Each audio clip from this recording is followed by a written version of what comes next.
বিশ্বকাপে সর্বোচ্চ গোলদাতার রেকর্ড গড়া আর দলকে নকআউট পর্বে নিয়ে দুদিন আগেই নিজের জন্মদিনের উপহারটা আর্জেন্টিনাকে দিয়েছেন মহাতারকা লিওনেল মেসি। বাবা এবং বোন অসুস্থ, তাই বিশেষ কোনো আড়ম্বর নেই মেসি কিংবা সতীর্থদের মাঝে। আজ আর্জেন্টাইনে মহাতারকার ৩৯তম জন্মদিন।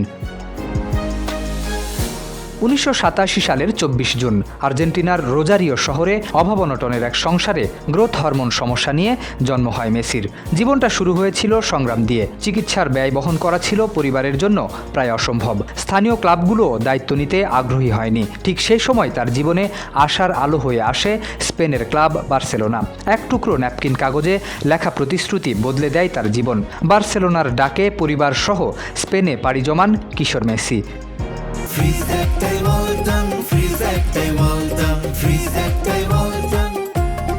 লা মাসিয়া একাডেমিতে নিজেকে গড়ে তোলার পর খুব দ্রুতই মেসি বুঝিয়ে দেন তিনি অন্যদের থেকে আলাদা। ২০০৪ সালে বার্সেলোনার মূল দলে অভিষেকের পর শুরু হয় এক অবিশ্বাস্য যাত্রা। পরবর্তী প্রায় ২ দশক ফুটবল বিশ্ব দেখেছে তার অসাধারণ আধিপত্য। একসময় এমন ধারণা তৈরি হয়েছিল যে বল পায়ে নিলেই মেসি কিছু অসাধারণ ঘটাতে চলেছেন। ডিফেন্ডারদের ভিড় ভেঙে এগিয়ে যাওয়া, অসম্ভবকে সম্ভব করে তোলা কিংবা নিখুঁত এক পাস, সব কিছুতেই ছিল জাদুর ছোঁয়া। একের পর এক শিরোপা, রেকর্ড ৮টি ব্যালন ডিওর, অসংখ্য গোল আর অর্জনে তিনি নিজেকে নিয়ে গেছেন কিংবদন্তিদের কাতারে।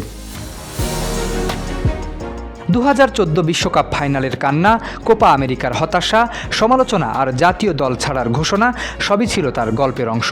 কিন্তু মহানায়কেরা হার মানে না। ২০২১ সালে কোপা আমেরিকা, এরপর ২০২২ সালে বিশ্বকাপ জিতে পূর্ণতা দেন নিজের মহাকাব্যকে। সেদিন শুধু একটি ট্রফি নয়, জিতে নিয়েছিলেন কোটি মানুষের হৃদয়ও। ৩৯ বছরে এসেও থামেননি মেসি। চলমান বিশ্বকাপে গোল, নেতৃত্ব আর জাদুতে আর্জেন্টিনাকে এগিয়ে নিচ্ছেন সামনের পথে। রোজারিওর সেই ছোট্ট ছেলেটি আজ ফুটবল মহাবিশ্বের উজ্জ্বলতম নক্ষত্রদের একজন। তাই মেসির জন্মদিন শুধু একজন খেলোয়াড়ের জন্মদিন নয়, এটি ফুটবলের সবচেয়ে সুন্দর গল্পগুলোর একটির উদযাপন। শরীফ উদ্দিন, ইত্তেফাক নিউজ।